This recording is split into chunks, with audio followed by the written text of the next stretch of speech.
ભરૂચ જિલ્લાના અંકલેશ્વર નજીક national highway ઉપર એરપોર્ટ પાસે આવેલ ગ્રાઉન્ડ ખાતે આંતરરાષ્ટ્રીય હરિપ્રબોધન યુવા મહોત્સવના ઉપક્રમે થેલેસેમિયાગ્રસ્ત બાળકોના સેવાર્થે રક્તદાન શિબિરનું આયોજન કરવામાં આવ્યું, જેમાં હરિપ્રબોધન ફાઉન્ડેશન દ્વારા ગુજરાત સત્સંગના 12 કેન્દ્રો ઉપર યોજાયેલ બ્લડ ડોનેટ કેમ્પમાં અંતર્ગત 5000 યુનિટ બ્લડ એકત્રિત કરવામાં આવ્યું હતું।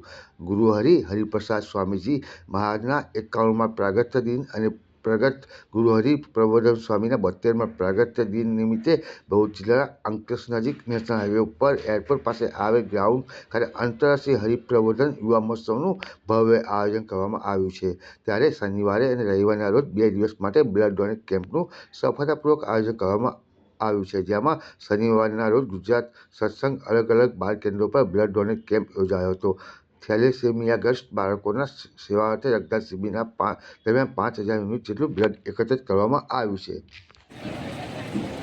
હરિપ્રબોધમ યુવા મહોત્સવ 2025 નિમિત્તે થેલેસેમિયા પીડિત બાળકો માટે 4 તારીખ આજે અત્યારે સવારે 10 વાગ્યાથી અત્યાર સુધીમાં 300 બ્લડની થેલી અપાઈ ગઈ છે અને સાંજ સુધીમાં અમારો 2000ની ઉપરનો ટાર્ગેટ છે જે પૂરો થઈ જશે।